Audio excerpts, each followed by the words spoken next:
that is an array or multi-occurrence data structure, it cannot exceed the 16 MB capacity. So whatever might be the number of elements or whatever might be the dimension of that array and the data type and the length, if we use this concept practically, then this restriction of 16 MB is applicable. But as far as our programming criteria are concerned, definitely I'm sure we can implement or achieve whatever our goal is within this 16 MB restriction also. So in this case, if we have arrays with keys for array data structure, you can sort array using one subfield. You can sort the array using percentage fields keyword. So these are different upgrades available in V7 R5 about sorting of the array apart from ascending and descending sort. Then arrays with SQL. So basically, what are the benefits here when we are going to use arrays with the SQL? So we do not need to define any tables in SQL. We can use array data structure with SQL cursor. We can retrieve multiple rows. We can use external data structure, and there is no need to define the subfields. If we want to minimize the SQL reads to minimize the IO for performance tuning, in that case, we can have one specific implementation in which we can make sure that we are reading the SQL table or we are reading it through the cursor or fetch operation only when it is required. And after that, using the stored stored number of rows in a specific array data structure, we can process our business logic based on that. And we can use multi-occurrence data structure also with the SQL. Now, if we see, there are different kinds of array. So if you see V7R5, it gives you the new array, which is a dynamic arrays.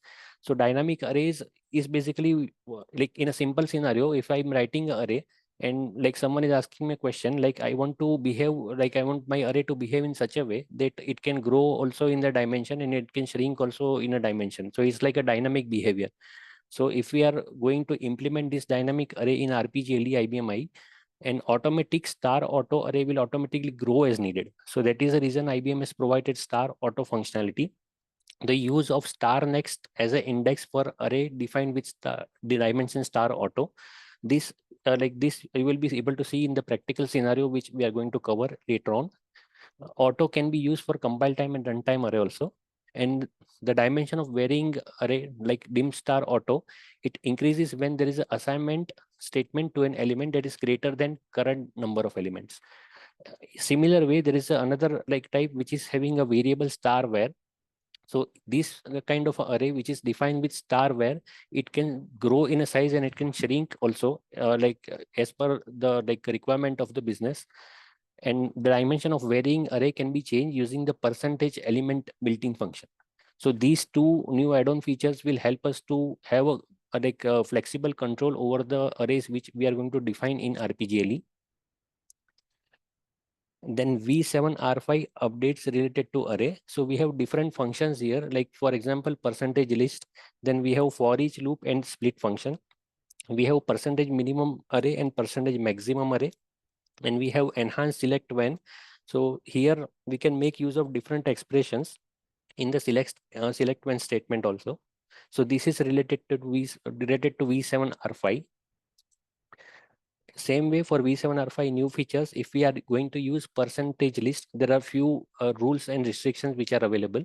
So percentage list returns a temporary array whose elements have values of items listed in its operands.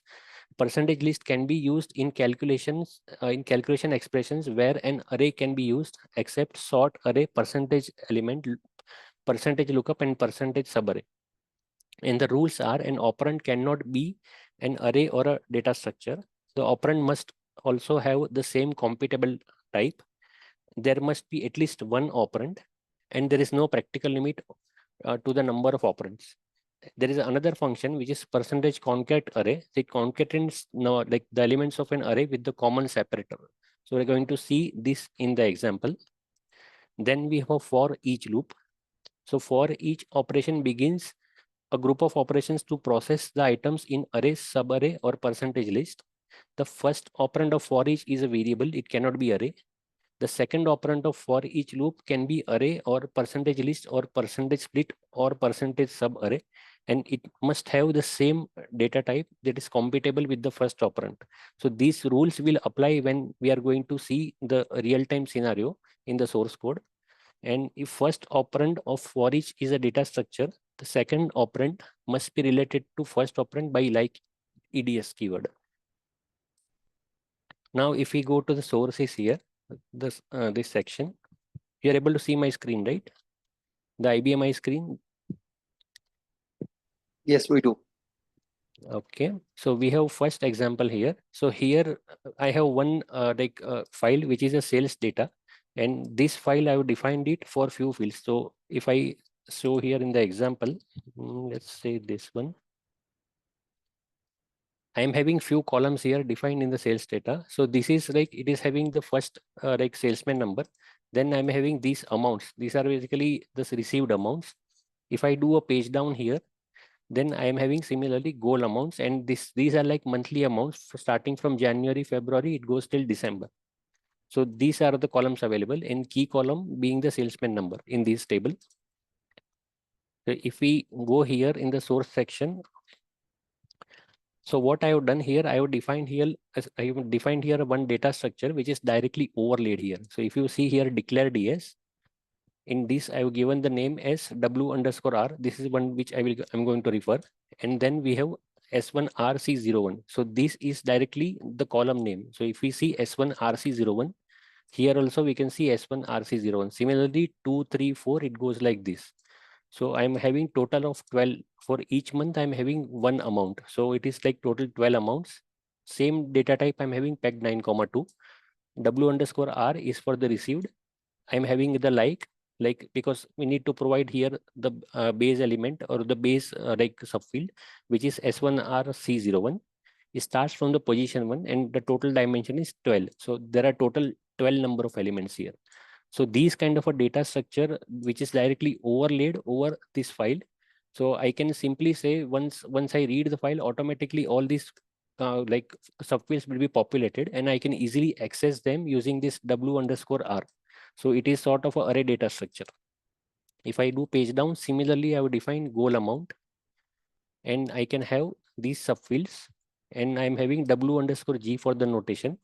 After that, I'm reading the file. I'm doing one input operation to do the file read. If the record is found, in that case, you can see the first line itself. See here. So percentage crossfoot here, W underscore R. So directly I'm doing the sum of the received amounts, and I'm populating in this variable W underscore sum received. So here individually, I do not need to read like first field, then second field, then third field directly, because it's the this read chain operation is there. It will work in that way. All values will be available here, and then I'm able to do the sum and the array operation. After that, the remaining logic also will be there as whatever is as per your business requirement. Same way, I'm having W underscore G. So if you see, I'm like having direct values here in W underscore G also, and I can have W underscore sort also. Same thing. Then the sort array, all array operations can be performed. If I go down, in that case, I can see here like I can all perform all the related other array operations also based on my business need. So this example, like in these examples, the main purpose is to directly define this kind of array which is overlaid on the DB2 itself. So that makes it easier to access. Now the second example here is like I have given here like simple one loop is there. In this case, what I'm doing, I'm writing a simple cursor here, and that is over directly the file sales data. And I'm trying to get first 20 rows here itself. So if we see the definition here of the data structure which I've used, so if you see W underscore sales is the data structure name, it is external data structure. And after that, it is having dimension of 20. It's qualified and it is like mapped to the file sales data. So that is defined using ext name. So when I use W underscore sales, automatically, if you see now when I do the fetch statement, so in my fetch statement, I can get directly 20 rows into this W underscore sales data structure. So this implementation is available using SQL. The first example which I showed you, in that I use the native IO, the chain operation. There also that data structure will work. if the same data structure was used in the like SQL in the first example also, even that will work. And in the second example, I'm using one external data structure which is qualified. And in this data structure, I'm not retrieving here a single row. I'm retrieving here the block. It's a group of rows here. So in a single read, I'm retrieving here 20 rows. So that is how this is going to work, right? So this implementation also is very successful. The business logic will be once again up to like the developer how we are going to write it. So once we have the group of rows here, the block read, then it is up to us how we are going to process the business logic. So in single read, we can like fetch the multiple rows into the same single data structure. So this is the implementation.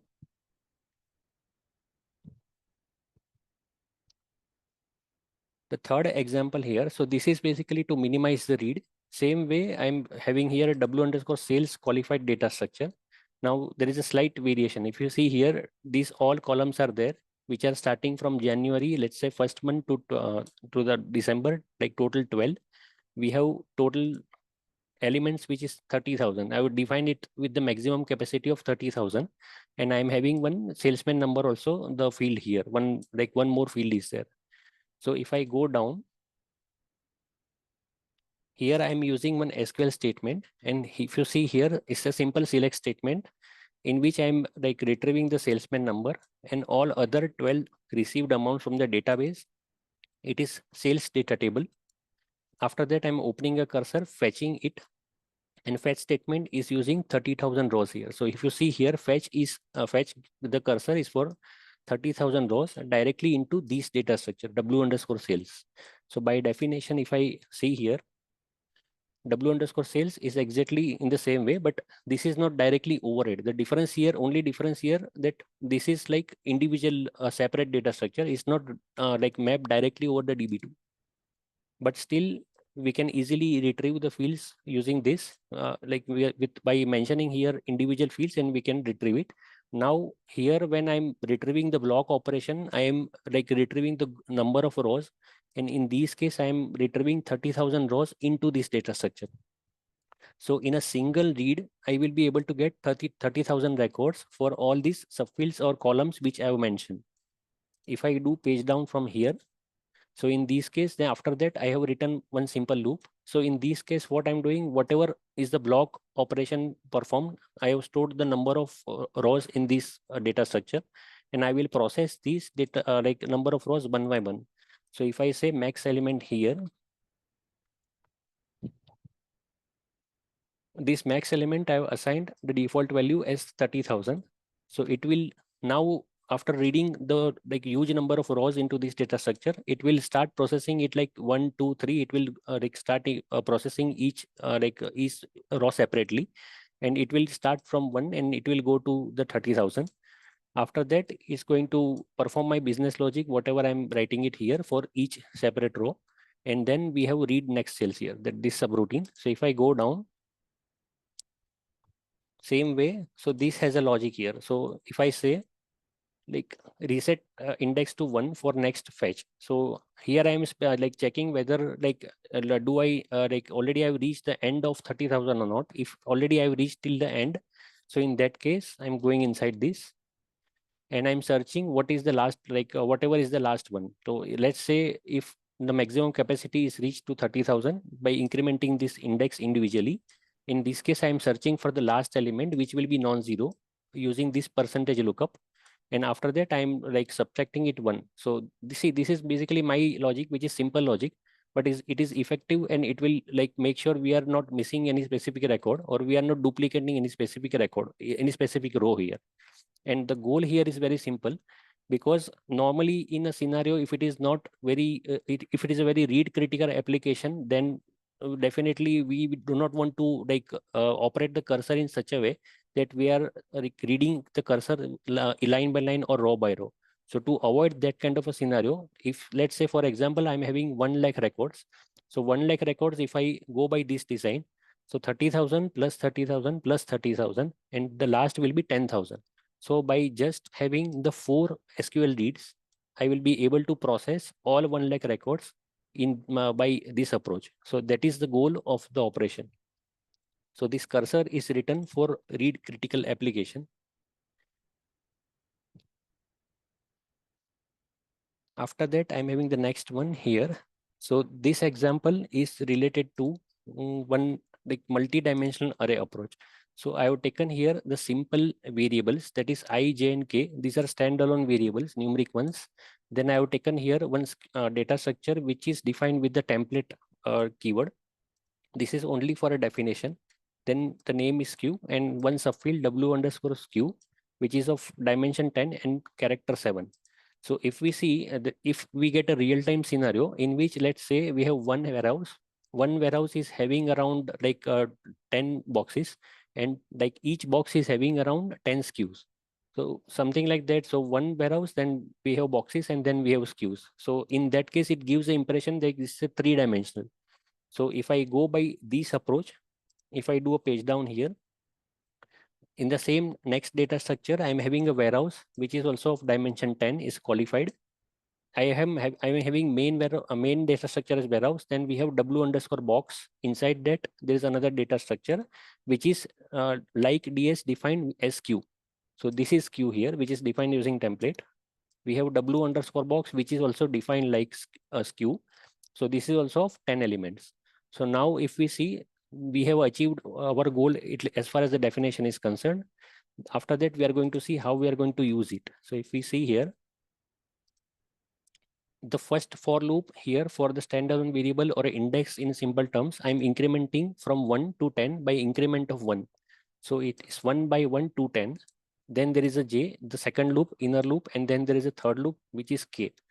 Now if we see here, I'm populating here all these values here. So let's say like warehouse I dot warehouse dot box j dot skew k. So I need to keep populating different values. This is a constant here, and after that, whatever is the value of index w underscore k, I'm populating. So by doing that, automatically I will be able to populate it like a multi-dimensional array.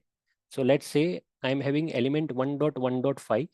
So I can easily access this whatever is stored in first warehouse. If you see this line, first warehouse, first box, and the fifth SKU. So this is the implementation. This can be easily recorded in this matrix. Second is like if I go further, let's say 10th warehouse, 10th box, and the 9th SKU. So also these can be recorded, stored here. So if I run this program,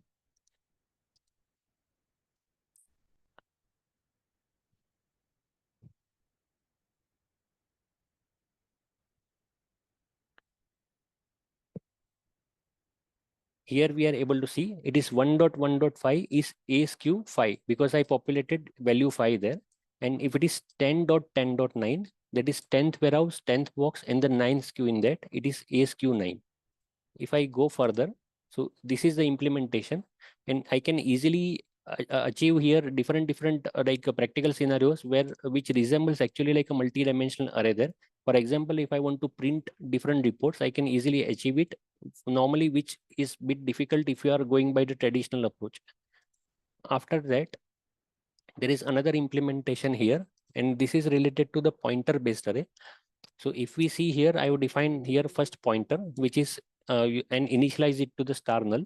Then there is another my invoice array is defined, and this is defined as 6,0. And if you see the dimension somewhere I've given is like 2 million 79 is like 2.79 million, then remaining elements. And same way, I would define one parallel array. If you see, this is w underscore 0, which is also similar dimension and length. The only difference is this is individual w underscore 0, and this one is like based on a pointer, based p underscore array. So what I have done that I will use this w underscore 0 just to initialize the my inv here, and later on I will use my inv, the main pointer based array. So if I go down here, first line is I'm using p array is equal to percentage address with w underscore 0. So automatically all elements of p array are initialized to 0. Then I'm assigning number of elements as 2.5 million. So if my number of elements are 2.5 million, then I can multiply it with the size of my INV. Here, this is pointer based array, and I can calculate here the size, total size. After that, calculating the total size, I will allocate the memory using percentage allocate keyword. And after that, I can say percentage allocate of the calculated size. So this is the actual point where I'm assigning the memory. I'm allocating the storage here, and at that point my I'm able to use my pointer based array. Then if I say the first statement, if the index is lesser than 2.5 million plus 1, it will go inside. If the index is less than 2.5 million plus 1, it will keep going inside. It will increment the index, and after that it will keep assigning this value. If my index reaches 2.5 million, in that case, what will happen, I will assign different value 1 2 3 4 5 6 to this array with the same index. So this is as far as the just assigning the value part is concerned. This loop will do it. Now if you ask me, 2.5 million itself is a big value. Like normally if you see, when we are defining the RPG arrays, we do not think like we will be able to create more than 9999, 4 times 9 value. So here this number itself is a very big value if you ask me for the array. Then the next part here is, after storing the values in my invoice array, what I will do, I will do a simple lookup operation, and I'm finding this value 1 2 3 4 5 6 entirely into this array. See, did not specify any starting position, nothing is there. It will it will search from the beginning. Then if I go here, if my lookup is successful, in this case, it will display search is successful. And after that, it will give me that value, this specific index also. So which place I found this WNUM. So if I say this one, WNUM, this is also the same value, 1 2 3 4 5 6. So if I just run this code, you see in this line, I'm just pressing enter. See, it fraction of second I was able to see the output here, and it went away also. So let's say here, so this is where my lookup is successful, and I'm able to see search is successful on 2.5 million. So within fraction of seconds, whatever values I stored in this array, I was able to search it also. This is a very, very fast search. So this is the real-time scenario of pointer-based array. And after my business logic is completed, I'm simply deallocating here the storage, whatever I allocated it earlier. So using these implementation, my purpose here is programmer has the full control over the array. We can decide what will be the dimension. In a simple terms, I can decide what will be my dimension of the array, total number of elements. Let in this case it's more than 2.5 million, but it can be lesser also. It depends. What will be the size is like 6,0, 5,0. The more the lesser this zoned or lesser the size of the array, the more the elements you can expand, and more the elements, or like less than the elements of the array, if you go by that, then you can increase the size here. But the maximum restriction is same, that 16 MB will remain. So if you do multiplication of this 6 and this number, you will be able to hit that 16 MB as the maximum capacity or the maximum limit. Next scenario is it's dynamic arrays. So if we see here, I have defined here two different arrays. The declaration here is the sales data, this is the same table. Then I'm having get underscore sales, and this is defined using star auto. So I would define star auto with 1 million, and get underscore invoice and get underscore store.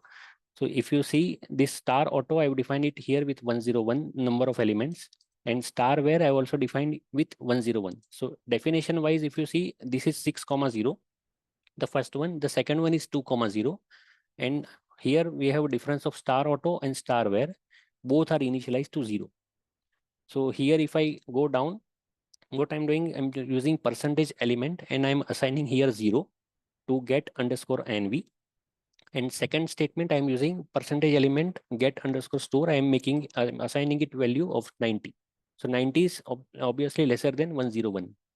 If I go down, so in this case, it's a simple loop. And what I'm trying to achieve is get underscore nv. I'm using a star next operation. There is no index here. And I'm assigning this value 4001 4 times 01. I'm incrementing the index here. What I'm doing, if the count is 98, so in this case, simply it should exit. So somewhere definitely, because this loop is infinite loop, but to break the loop, I'm using this exit condition. So if I simply run this program,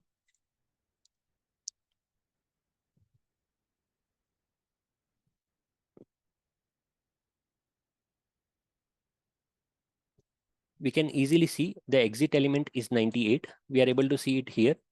The purpose is not the exit element. The purpose is here with when I like started here, the percentage element was assigned to 0, and I'm using here star next operation, which is not the exit index, but because my array is defined with the star auto, it is automatically incrementing. So it will give you impression that like array is expanding is limit, and the limit will be same, it will be 101, but this control is in developer hands. So even if I say it is number of elements or that it's assigned to 0, because I'm using this inside loop, it will keep automatic incremented, and once the value is reaching 98, it will exit here. So this is the first usage of star auto. Then next one is like, if you see get underscore inv, I'm assigning it to something, some different value. Is I mean using index as 2 here explicitly, and I'm saying this is the value 2 4 times 0 1. So if you use this one, still it will not shrink it. So my point is that because you incremented it till 98, it will remain 98. The auto will not, actually it will not decrement to only 2, because you are assigning it only value to second element. Then there is a next usage of the star auto in a slightly different way. If you do like a file operation, I'm assigning the pointer, and after that I'm using a read operation, and then there is a loop here. And inside this loop, whatever maybe number of records are present in a sales data. So if you see in this get underscore sales array, I am using here star next, right? And now see there is no index here, but because I'm using a star next, it will keep auto incrementing.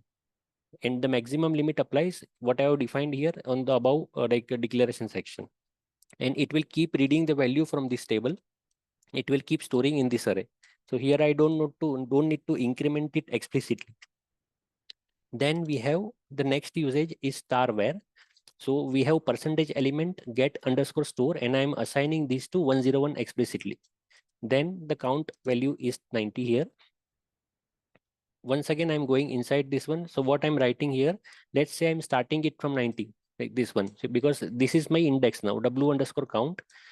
For get underscore store, this I'm using it as an index, and I'm starting from 90. So I'm assigning the value 10. And what my business logic is, if it reaches 101, it will display the message as assigned elements. And if it is like reaching more than its capacity, you will be able to see its error on exit. So if I call the program, we can see its assigned elements is this message is coming, but that means it is able to hit that validation. And in that case, when it is going out of its capacity, we are able to see these two messages. The one is like the array index is out of range, that is the technical message, and the second is the one which I gave, error on exit 102. Because my like maximum cap limit is 101, it incremented like it passed that specific value, so that's why like it is hitting the exit criteria. Then next usage here is I'm trying to shrink it. So what I'm doing, like get underscore store, which is defined using star where, I'm assigning it like a specific value as percentage element is equal to 9. Now if you go here, another operation I'm doing, I'm once again I'm using percentage element, and I'm using star keep, I'm keeping it as 101. So what will happen now, like 101 will be there, like between the number of elements, which is like 10 to 101, whatever will be the value will stay. So after that, after this assigning this value, whatever is value of element 4, I'm just trying to display it. So if you see here, this value is coming as 10, whatever was the previous value. If you see this one, whatever is the value in 101, that was 10 earlier, it was stored there. So same it is, I'm able to see that 10 is being shown here on the element 4. And once again, after assigning it to 101, then once I'm going to change it again in such a way that I will do it to 90. I will decrement it further, and then once again I will increment to 101. If you see before that, I did here star keep operation. So when I do a star keep operation, and after that I just do the reassignment, in that case the value will be lost for this 101 element. So if you see this is 101, the next run, whatever is after star keep, that is from 91 to 101, that has become 0. So this is like those values are lost. So this is a 0. They said the 0 means it's a default value. I initialize both arrays with the star auto and star where with the 0 value. So same way, whatever is like left after star keep, that specific index, that will lose its value, and that is, it will be restored to the default value. Then this V7 R5 new features. So let's say this one. So here we are having here one W underscore colors. This is the declaration section. I would define this array. So if you see this one, this is varchar of total 5 elements of dimension length 20. Then W underscore specific also. This is a standalone variable of green. If I go down here,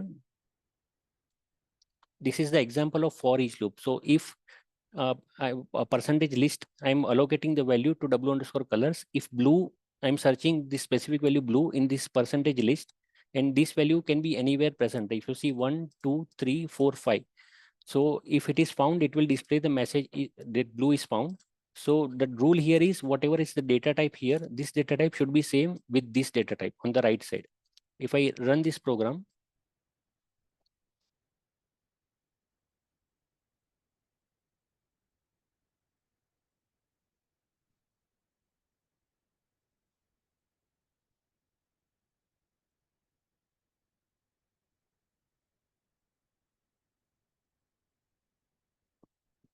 here it is, I'm able to see that search is successful. That is the first statement. Then I'm using this inside for each loop. So if you see W underscore specific, I'm trying to search this specific variable in this list, which is red, blue, yellow, green, and green.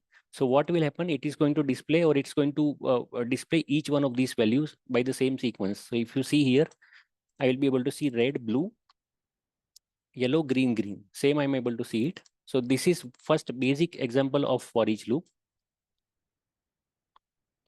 Then another example of for each loop here is like by a traditional way, if I want to use the for loop, in this case, I will be needing here the index. So here I don't want to do like that. I am simply saying for each W underscore ID equal, I am searching it in, I'm combining it with percentage sub array, and array is W underscore colors starting from 1 to the last element. And in this case, I'm displaying the output.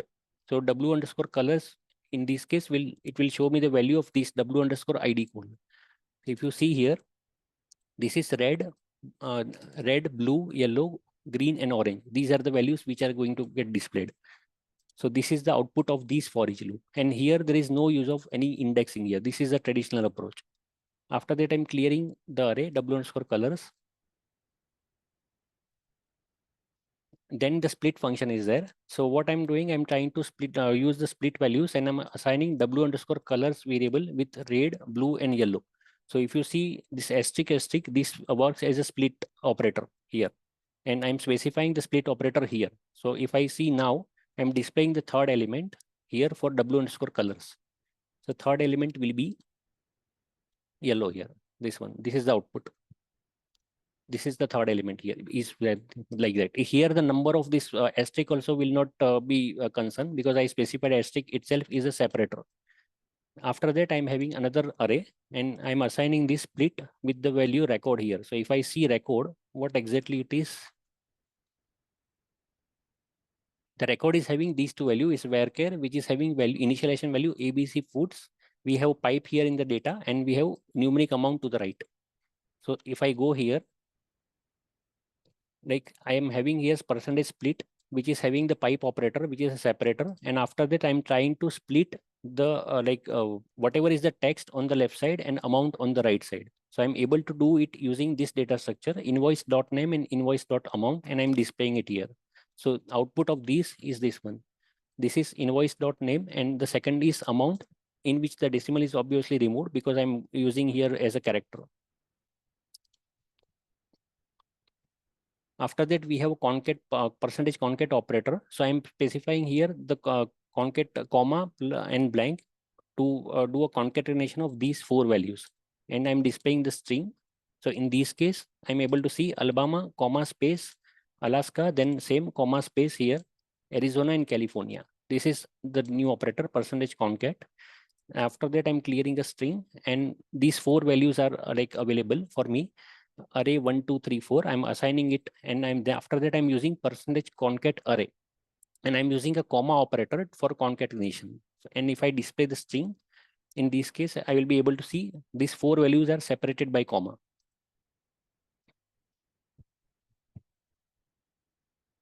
In the next example,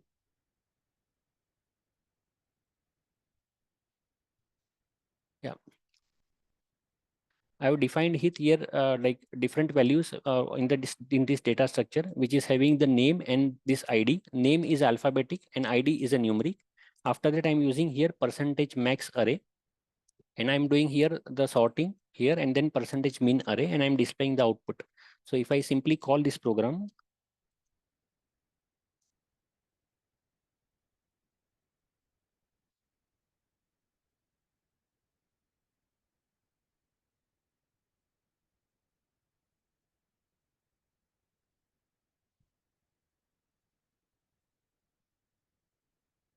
here I'm having maximum output as 2 and minimum 1. So if I go here, let's say maximum is number is this one 2. I'm sorting it by the name. Yeah, here maximum is Tom. This is name, and the minimum I'm sorting by ID. So minimum ID is here 1, 1, 2, 3, 4, 5. So that is the one. Yep, that is one. After that, I'm doing a sort array in a descending order, and I'm using percentage subfield, percentage fields here. And first is ID and second is name. And then I'm trying to display the output of first, second, and third element. So if I do that, I'm having the output as this one. First is Tom, then Alice, and then Jack. So that is first is numeric is 65432. This is the highest number. Then 34567, and the third is 12345. So using these like percentage field, you can easily sort the array based on your field or your requirement. Then I'm populating w underscore array with percentage least, and then these operations are there which is related to percentage min array. So first is I'm finding here minimum element. So if you see the first minimum element is 2. So if you see, if I click here, it is red, blue, green, green. So obviously blue is the minimum. After that, next is I'm starting it from 3. So 3 is basically green. I'm starting it for 4. Fourth also is like green, the minimum element. So output will be 3 and 4. And the last one here is I'm starting it from 2 and I'm going till 3. So blue, green, green. So in this case, the blue will be the minimum. So that is the output. Then I'm having here one select statement. So in this case, the like w underscore price I'm including, I'm searching, I'm using this in a select condition itself. Next, select when ladder, if it is 0, if whatever is w underscore price variable, if it is 0, it will display 0. If it is in the range 2.25 to 40, in this case, it will display the price in range. And if it is any other, it will simply display invalid. So if I just see the value of this one, I'm able to see it is initialized to 3. So if you go by this implementation, 3 falls in this range. So the message should be price in range when I'm displaying it. So I'm able to see the price in range. And after that, next implementation is also related to select when. So if you see these different conditions, I'm having one box here. Then unit of measure is the variable. So if it is in percentage list, any of these values, in this case, it will display item. If this is directly equal to a constant PL, it will display palette. And if it is if it is present in W underscore size array, this is specifically array. So if you see, these are the contents of the array. First element is BX and second is CA. So using this select condition specific variable itself, I'm going to search. I can search in percentage list. I can compare it with specific constant, or I can search directly in the array W underscore size array, because it is having BX and my unit of measure also is BX. This case will be displayed and should be displayed as the output. So this is the case displayed as part execution of this code. If any other combination is there, then it will display invalid. That is the logic. So these are different usages of advanced select statement in combination with the percentage list and other array expression. So this is all from my side. Now, Avadut, you can continue. You're there, Avadut, right? Yeah, he's there.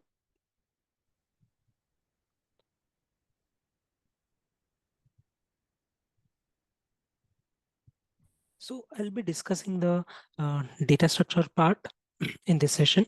And so we'll be discussing a few topics. First is the no name fields, then no length fields, then group fields, then how we can incorporate external fields into data structure, and how we can use same pause keyword, template data structures, and one example of a subfile using data structures. So let's move on straight away to the examples. So in my first example, this is the example of a no length uh, data structure. So if you can no name data structures, where you can see I have not given any names to subfields. So it is an option where we can skip. It's not mandatory to give the names to the subfields. And I have defined all the fields with a 20 character, and I have some initialized some values. So this no name fields can make a very good alternative to compile time data array. So, if we define the compile time data array, we have to define it at the bottom of the program. And but this using this one, we can easily see at the start itself, and definitions also we can change it. And what I'm doing next is like in the same data structure, I have defined an MSG array with a dimension of 4 and the character 20. So what will happen in this message array? Each of this character, like each of this subfield, will be considered as a one field, one data array element, and it will be used. And so this is a very good example if you are using compile time uh, and arrays. Like you can, instead of that, you can use this no name field. And let me just run and show this. So what I'm doing here in an example, I'm just calling like I'm displaying each of these messages what I have done. So we can see all these 4 elements differently it is displayed. So this is how we can use no name fields. The next one is no length fields. So no length fields. So I have defined a sales database here. I will show you the data first of the sales database. So it has customer, then address, and the quarterly sales Q1, Q2, Q3, and Q4. And here, as this file is defined, so compiler will interpret what is the length and what is the attributes of each of these fields. So when I'm creating the sales data ds, I'm not mentioning any attribute like length and size. So, and similarly for the like as I defined in a previous example, I have created a sales for quarter array, and here I'm giving the position 1. So in this data structure, it will be the position will be at 1, and the length like q1 keyword I have given, so the attributes it will take it as a q1. And if you look at the example, I'm reading this file. After reading, I'm not reading like q1, q2, q3, or q4.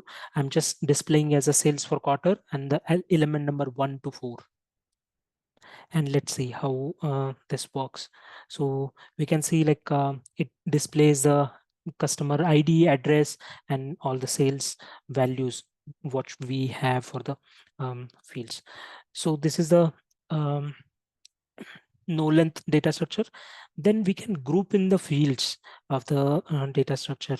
So for grouping the fields is like we can, why it is useful, like for example, we have address, and this address can be split into subfields again, like street, city, and state.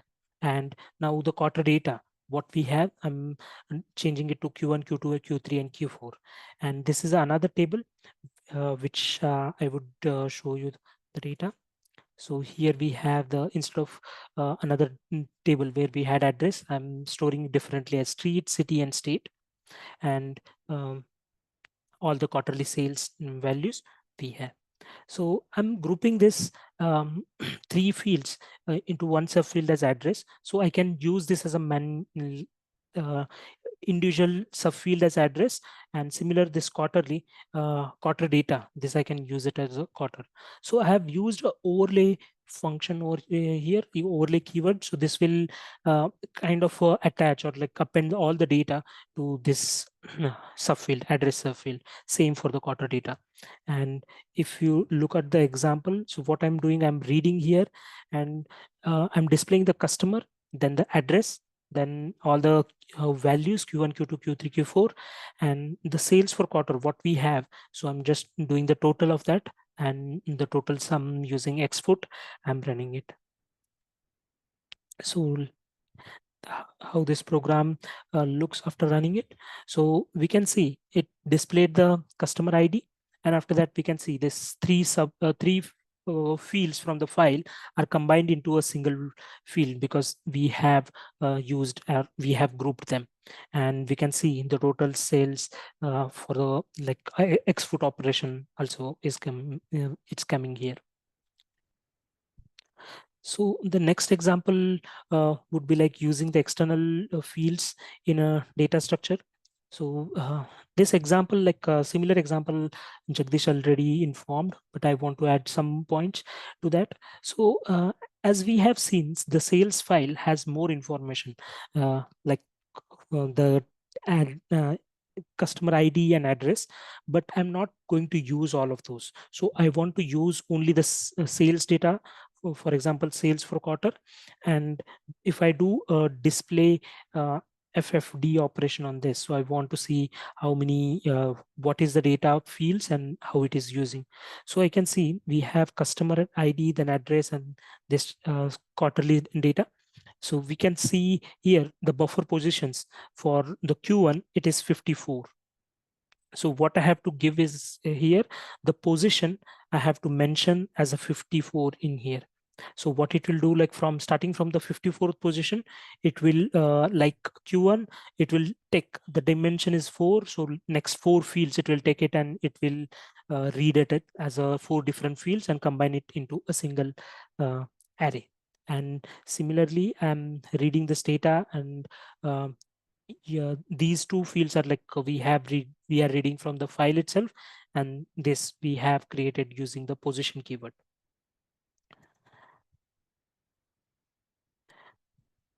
So this also execute in the same order. It gives all the data what we would need, how it was retrieved using data structure. The next example is a similar to our previous example, but here we have one change. So in previous example, we have used a POS keyword or a position keyword, and we have given 54, but that is a static definition. So in case if we change a file, if we add or remove any field from the file, then the position might change. So in that case, we have to go and change our program. Instead of that, what we can do, we can give as the same position and the field name. So it would go into the actual file, and it will see what is the current buffer position, and it will use that same buffer position for the program. Rest the program will work as it is. Next, we will look at the qualified data structure. So qualified data structure is like if we have similar data and we want to use it differently, in that case, we can use this qualified data structure. And along with that, we'll see how to use like DS keyword. So qualified data structure, I have given the date, and it has 3 subfields: year, month, and day. And when I want to access this, so we have to access using the DS name and then the subfield name. So we can see there are 2 more definitions of data structure. First data structure says like order date, which is like DS and date. So it will copy all the attributes of this one, and it is initialized, and we have not mentioned anything, so it will initialize to just default values, and as these are numeric, so it will default to zeros. And we can see there is another data structure defined, and here along with the like DS, it will copy the attribute, and inside the initialize keyword we have given asterisk like DS. So this initialize like DS is like, again, what will happen is it will copy the initialized values also. It is a great option if you want to use 2 different values and later manipulate it, but you want the same initialized values for both of those. So I'll be running this program. I'll show how the original data structure will look. Then the another data structure where we have defined it with like DS but initialized to zeros, and the last one, the ship date, where the initial values are also copied.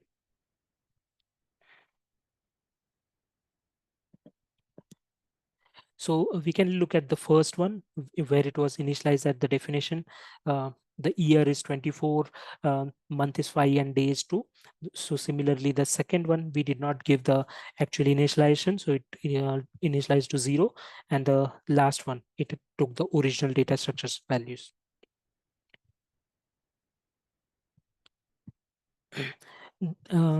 So similar to this, we can use a template data structures. So template data structures will not occupy any size in our memory. So even if we are defining it with the values, so it will not actually have any size allocated. So it will just tell compiler what is the size and what are the subfields associated to it. So I have created an address template, and this template I'm using to assign it to two different data structures. One is mailing address, one is ship address, and it will have all the values and attributes assigned to this one as the same. And this is like we can use it if we are using like say some certain values or certain template in every program. So we can do the same operation. We can keep it into copybook and use it in all the programs instead of defining the same data structure everywhere. So after that, we will look at our final subfile program using our data structure, how it looks. So the subfile, when we look for the subfile, so what we would do is, like, if it is a load all subfile, it can hold up to 9,999 records. So every time we would read a data from a file, and we do a write operation after write onto the screen, and again we go to read the database. So this will increase the IO operations on the file. So instead of that, what we can do is, like, we can use like data structures to load the data and use that DS to uh, load into our data structures. So I'll explain how this logic works, the mainline code. So first I'm clearing the subfile, then I'm loading the data, loading the array, DS array, and then I'm loading it to subfile, and I'm displaying the subfile.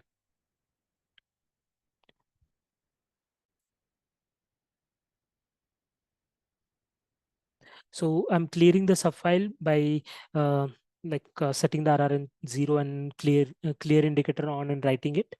Then the main part of this is loading the array. So what I'm doing the loading the array is I'm loading the data from a product database. So product database, it has some product number and product name. I'm reading this data, and when I'm reading this data, I'm just fetching all the records. And if you can see, like in Jagdish example, he showed us like he was extracting 30,000 rows, but we are not sure, if we are not sure how many rows we are going to get. So we can do like maximum number of records. So this we can set it to any number and load into that DS.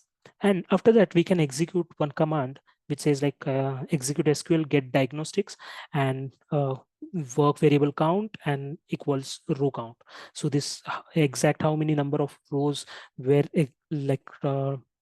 rows were fetched, it will show it. And so after that, once it is only one single statement to load the data area, data structure. And after that, for each of this element from like RRN1 to the count variable, what I'm doing is like I'm writing the subfile detail, or actually subfile record with each of the array element, DS array element. Yeah. And then I want to run the program first, and I'll show you how the one more part works with this. So when I run this program, you can see we get the message subfile is loaded with the product data. So we can see the product ID and product names are there. And we can see like it shows how the records are written into the file. But if I want to sort it by ID, so we can see these IDs are not in sequence. So what I will do is like I'll just press F7 key to sort it. And we can see like it is now sorted in ascending order. And if I want to sort it like by name, I'll just press F8 and we can see it is sorted by the by name. So how this sorting is done? So sorting, we have a simple example of sort array function, and where I'm using percent sub array. So this will eliminate if there are any blank values in the array. And we have to just mention the ds name and dot the field name where I want to sort it, and the number of elements you want to sort from the first element to the last element. So same when I want to sort it by the subfile name, I would do the same, and I will display sorted by name. And after sorting, I have to just reload the data structure, the subfile. Yeah, so this is the last part of uh, my presentation. So yeah, um, if you have Okay. any questions, you can ask. So we have still, thank you Avdut for this wonderful session. Thank you Jagdish. We have still 1 minute left. So if anyone has any queries, okay, we have one more open query. So what is the difference between a DS declared as occur10 and dim10? See, occurs is like a multi-dimensional data structure. And if you are going for a dim10, that is like it will behave as your complete array. So if you are using a multi-dimensional data structure, you need to set the specific occurrence. And after that, after you set the specific occurrence, you can use it. And for reading also, you need to read the same specific occurrence which you have set up. Like then only you will be able to get the same data. So both are in a way sort of a different implementation. Okay. So I think we are on time now. And if you have any more queries, please send us and we'll respond to the same. Before ending this session, I would just like to mention that programmers.io team have composed a new IBMi ebook, which will help professionals to access essential resources to navigate the rising challenges. Our developers guide to mastering IBMi concepts ebook combines practical and theoretical knowledge in one place to help professional gain hands-on experience and a deeper understanding of technology. So I am pinging the link to access the ebook in the chat, and you can um, click on the link and go through the same. Yeah, we'll have just one more query. So, okay, yeah, then no queries are there. So, thank you, everyone.